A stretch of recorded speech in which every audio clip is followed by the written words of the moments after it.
To welcome Aya Gold Silver, Benoit La Salle. You're familiar with the stage, but this time you have to stand. So I'm sorry, but here it is. So give him a round of applause for his second appearance. Yeah, thank you. Well, the stage is yours. Take it away.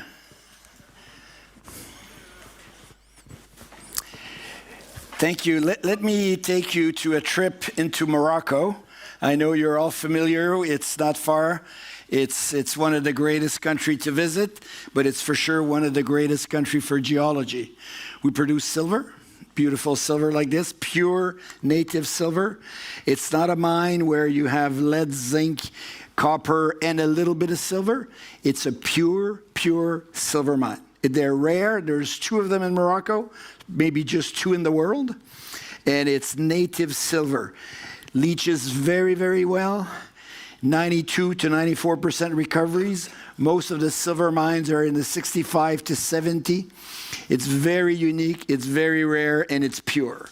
So Aya is an Aya in the language means your most precious possession. So many times you will call your first daughter Aya because it's your most precious possession. So we called it Aya Gold and Silver. We are a pure silver producer right now. It will change. We will be, adding gold to that in the next few years. But we have one of the fastest growth profile in resource, which is how you create value in mining, is by adding ounces to your balance sheet as you're drilling. And we have one of the largest drill program in the sector. We drill 200 to 300,000 meters a year in Morocco. So you have the forward-looking statement. You're familiar with this. This is where we are in the Atlas Mountain. So you fly in from Sweden to Casablanca, you fly into Agadir, or you drive down to Agadir, and then you drive up into it's like the Alps, it's the Atlas, 4,200, 4,400 meters. The mine is at 2,000 meters, and it is untouched territory. It's like it hasn't been, explored in many, many years. We have outcropping of gold, silver, copper at surface. And that's how we built this last year. We debugged it this year. We did the commissioning and the ramp up this year. And now it's in full throttle production. Team, we've been together. We started SEMAFO in 1995. We built many mines. We sold that 1.6 billion to Endeavor, couple just before COVID, and then we came into a company was called Maya, which we took over and now changed the name to Aya, and I brought the team over, plus a couple of local representatives from Morocco. What's unique about the board is that the board, we control 45% of this company. So there's one board member missing. He just took a medical leave of absence. But at the board level, with the people that are related to the board members, we have 45% of this company. Very few shares outstanding. This is a tight share register. There's 141. Oh, I must have done something not too good here. Sorry. Mr. Technician? Oh, thank you. Sorry, my mistake. All right, so I was going to say 141 million shares. The options are just with management. We have a clean balance sheet, no lawsuits, no issues. We have 140 million in the bank, plus or minus. It's actually going up every day now. We sold silver this morning. I got a call from the office. We sold silver at 48.90 this afternoon. And all-in costs below 20. So every day we are very, very profitable. The debt, because we're in Morocco, because this is a green mine, the mine has solar energy and wind only. very little oil, and we recover 88% of the water. So we are almost self-sufficient with water. So we qualify as a green mine, and we get green financing. So we have financing from EBRD at SOFR plus 4, which in mining is extremely, extremely low. It's more SOFR plus 15, but we're at SOFR plus 4 because we're a green mine. So very clean balance sheet, no issue, nothing. I don't have anything, Sam. We're waiting for a permit. We're waiting for, no, we have everything. It's very, very clean. Company was created before our time. We were in SEMAFO. It was created by local businessmen.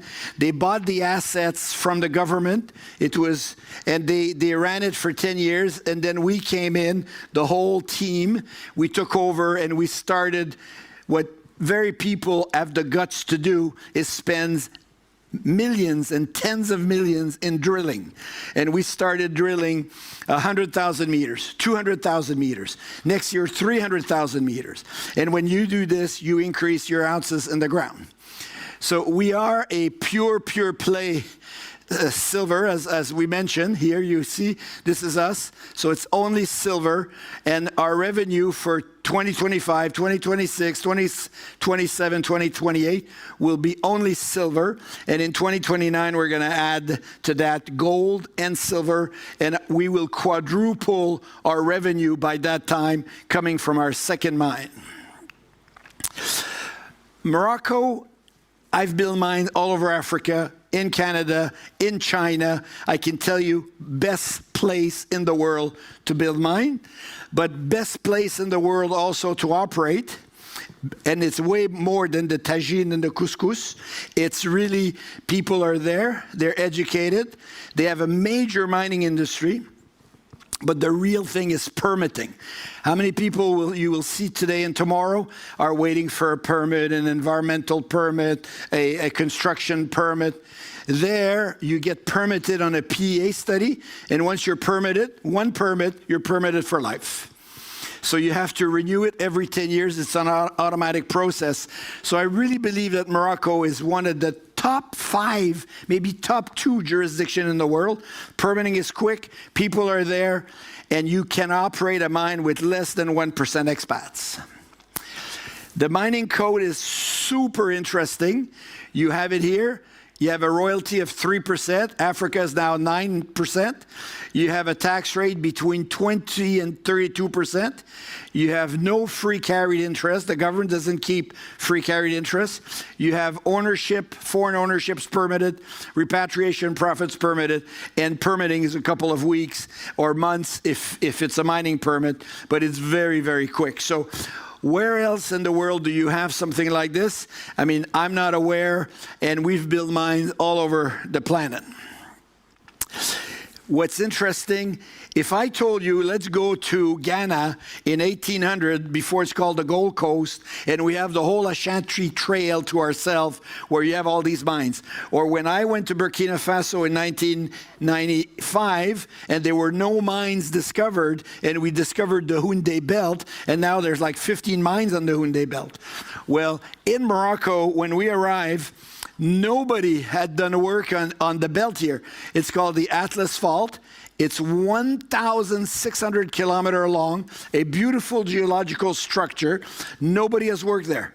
So yes, Managem, the state-owned enterprise, did some work, and the government, but we are now the #1 company in Morocco with about 1,500 square kilometers of ground, which is not always mineralized, but has great geology.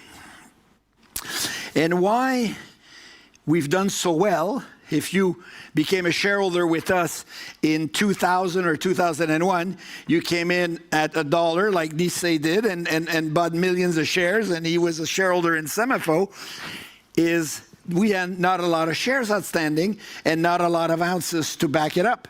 And the drill program started showing real growth in finding new ounces. And we found 500 million ounces of silver in 3-4 years of drilling at 10 cents of discovery cost. So those ounces at the time at $10, $12 margin, now they have $30 margin. And you're backed up. So when you're a shareholder in Aya, you have, now we say 4.5, but it's increasing every day. You probably have 5 ounces of silver at $25 margin for simplicity. So there's $125 to back up your share of value in the company. So it's really, and it's growing, because this is just the beginning. So I know I'll go a little bit faster because we're going to be running out of time. When we took over, it was a small company, a bit of production. Then we went 400,000 per quarter, and now we're approaching 500,000 per month. So we're producing 100,000 ounces of silver so this is 1 ounce. So we're producing 100,000 ounces of silver now every week, and which we sell every week. So we sell it into Europe, and 100,000 every week is sold, as I said today, at 48.90. And we're growing this. So now we are on a run rate currently of 5 million ounces a year. Next year will probably be 6, and growing like that until we put the second mine into production. And then on a silver equivalent basis, we're going to be producing north of 30 million ounces of silver equivalent, or silver and gold. So the new mine, that's the profile. But what we've done is we've changed, and Rick before me was explaining it, is we did this model at $20 silver, and we were high grading it a little bit. Now we've changed the model, the geological model. We're mining it on a lower grade basis, but a longer life. So instead of having a 11-year mine life, we've already mined it for 5 years. We technically should have 7-year left. We actually have now 12-year left, because we're mining it on a lower grade, different cutoff, but a long-term production profile, which is absolutely normal given the value of the commodity. What we did is we built a new plant. It's brand new. It started in December, and we did the commissioning of the plant in December in 3 weeks, which normally is 3 months. And then we did the ramp up very quickly. Q1, Q2, the ramp up, you can see it here very well. You see the ramp up here, it was really quick. So the ore process, and then we're now at 3,500 ton per day. The recovery is 86, we're now at 92. And the plant availability, well, you can't be better than 98. I mean, you cannot be 102%. So we have done a very quick and beautiful ramp up. It's gone very well. Same thing with mining. The mining of the underground went from 114,000 ton to 241,000 ton per quarter, and it's now up to over 300,000. So it's going very, very quickly. The only little issue, and if some of you read some of the criticism, is our grade in increasing the throughput of the mining. We went a little bit from selective mining to bulk mining. Because instead of mining 900 ton a day, we were mining 3,000 ton a day. And the teams were going fast and took too much material out. We did not lose metal, because we reconciled the metal in the model to the metal that we take out, but we were taking too many rocks out that didn't carry enough mineralization. So we are fixing that now. Geez, I did this again, eh? Sorry. Okay, there we go. So here what I wanted to show you is the margins. You look at the margins in Q2 last year, margins were like, we were selling at 26, the cost was 17, $10 margin. That's what I said, we worked on $12 margin. In Q2 of this year, cost was 21, selling price was 33. In Q3 of this year, selling price will be 40, cost will be probably 18, and it's now going this way.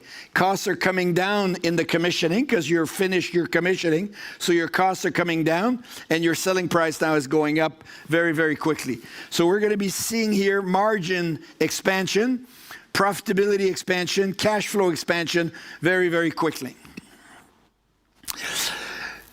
beautiful construction, beautiful plant, and as I mentioned to you, 85% recovery of the water. Because of course now worldwide, water is always something that you have to be careful with. And here we have thickeners, which are 7 thickeners, which recover about 88% of the water. So which is super important. This is well built.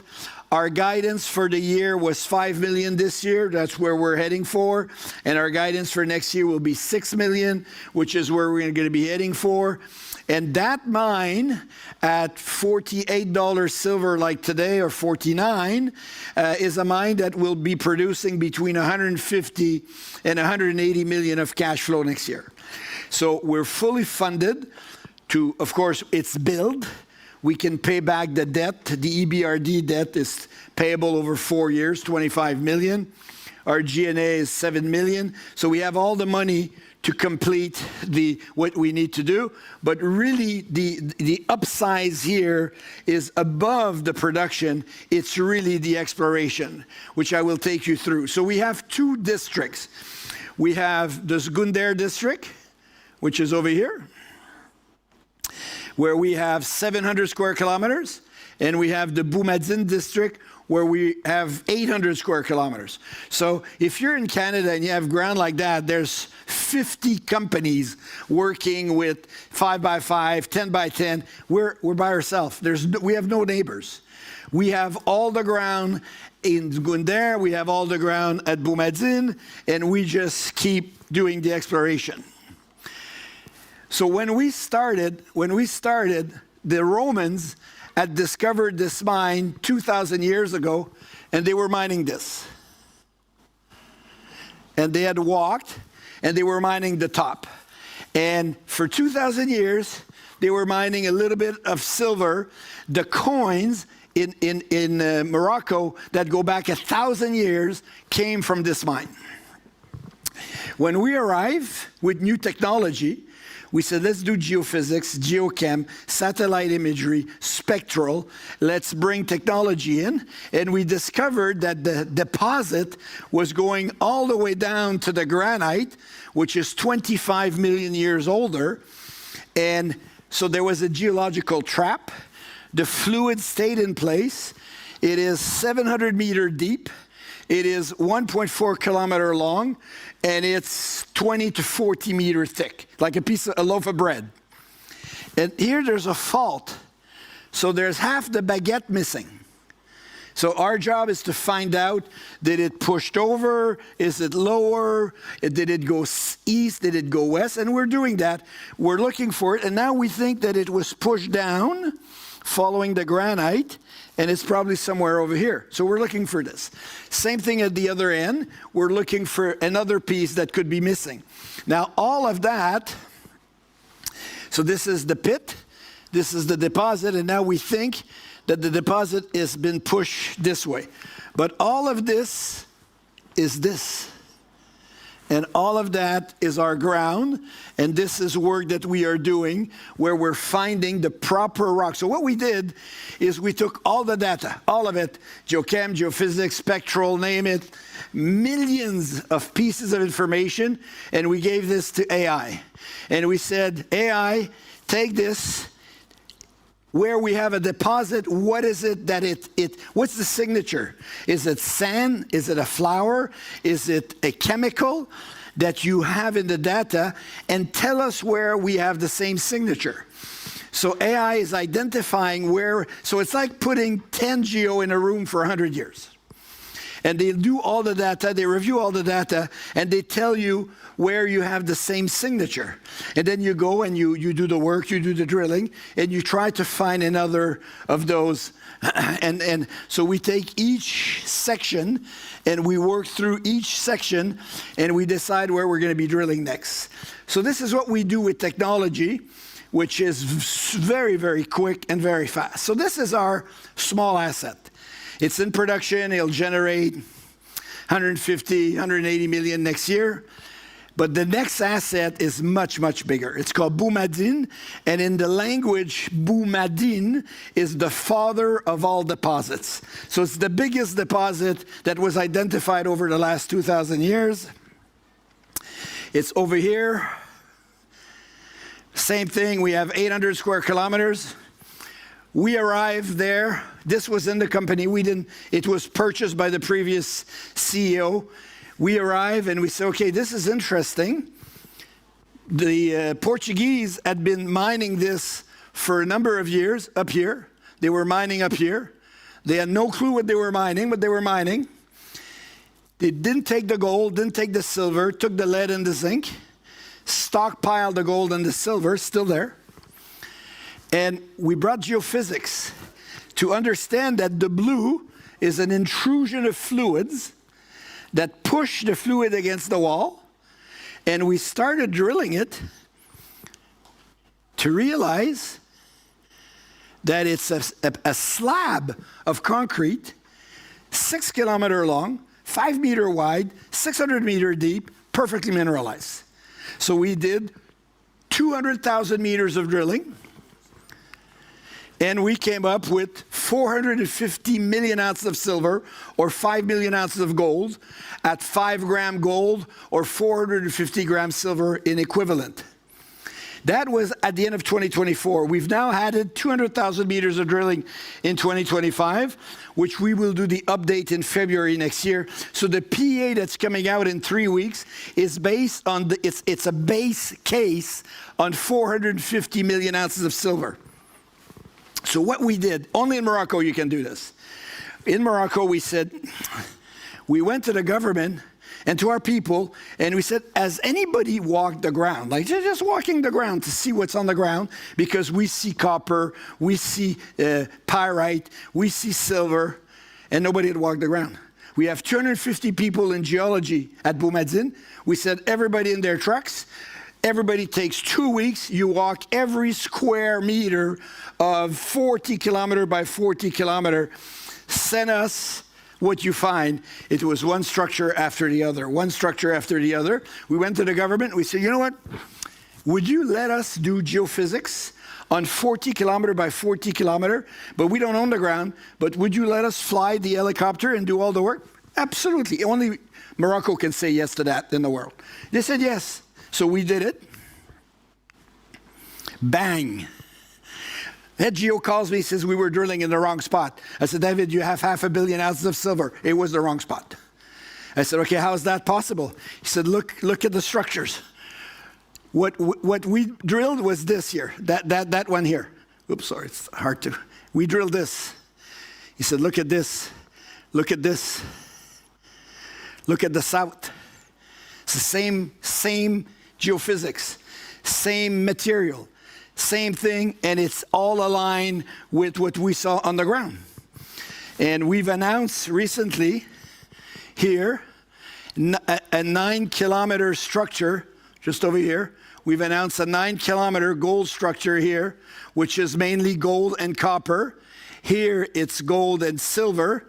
Here it's copper and silver, and at the bottom it's lead, zinc, and silver.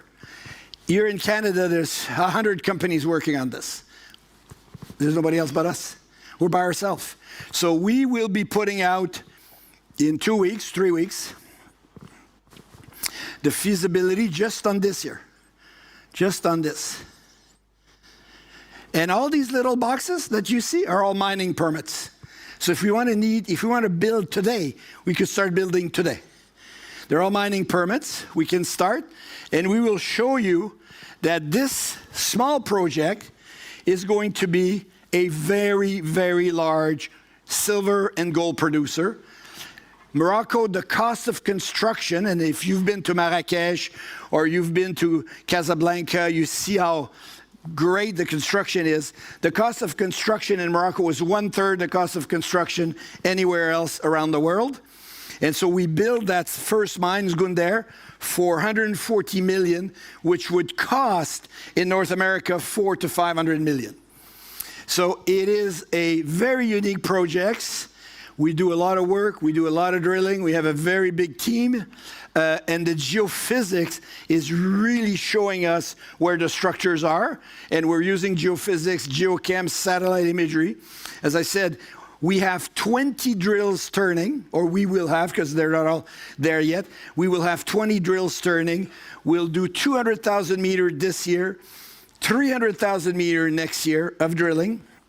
And we're going to grow this into a camp where there's going to be probably 2 plants over time, but now start with 1 plant and go into production, silver, gold, a little bit of lead and zinc. And we've put it all together. We had too many projects, so we created a little spin-out called MX2. We did this with an experienced team, the guys who did Redback Mining, Rick and Adam. And we created MX2. We rolled some asset into MX2. It's going to go public next year on valuation of a few $100 million. And we own 42% of that. And we took assets that we were not going to develop, and we put that into MX2, which will be a subsidiary of Aya, focusing on gold-only assets that we didn't have time to take care of. So, look, this is what we've put together. It's clean. It's got cash. It doesn't need to finance. It's got 141 million shares. We own 40 million shares or a bit more. No legal issue. Very motivated people, 1,500 employees, best tagine, best couscous, best place to visit, 3 flights a day from Canada to Casablanca, 3 flights a week from Toronto, best surfing in Agadir. I mean, on and on and on. And Marrakesh is Ibiza on steroids if you want to visit. So it's a real fun place. And that's what this is what Aya is all about. We're there to develop that, and of course, it's there's a lot of people looking at it because it's a very unique asset. Well, thank you very much. I think we'll give Benoit an applause. And do we have any questions here on the floor? We have people with the mics. Well, I'll kick up with one here because you mentioned that you have a very good relationship with the state and the local authorities, and the mining permit is renewable every 10 years. So remind us here when it comes to the state and let's say changes in the top of the power. It's been very, very stable for the last 100 years? 600 years. 600 years. So Morocco has been the same family for 600 years. It will definitely stay like this. It has a king, but there's a parliament and there's a government which is elected, which is center-right, so it's mainly business people. And in Morocco, the thinking is job creation for the young people. Their unemployment rate is around 13%, so they're very keen on job creation. So when you present a project and you get permitted very quickly, it's really based on how many jobs you're creating. Like we have 1,500 employees and we have 11 expats. So that's very rare. At SEMEFO, we had 10% expats. Here we have 1%, less than 1% expats. And that's what they look for, is because they're very skilled. They have good universities, very good people. And yeah, the relationship is very good because they see us as their flagship company developing assets that had never been developed in the past. We're developing those assets. So we have full support from the government. And you go and see them to renew some exploration permit, and they say, oh, you know what, we'll give you a mining permit because it's too much time to renew an exploration permit, and we know you're going to put it into production anyway. So it's a different philosophy on what mining is all about. They know you and you know them. So with that, thank you very much. Thank you. And it's high time to introduce our last but not least speaker, Rob McEwen.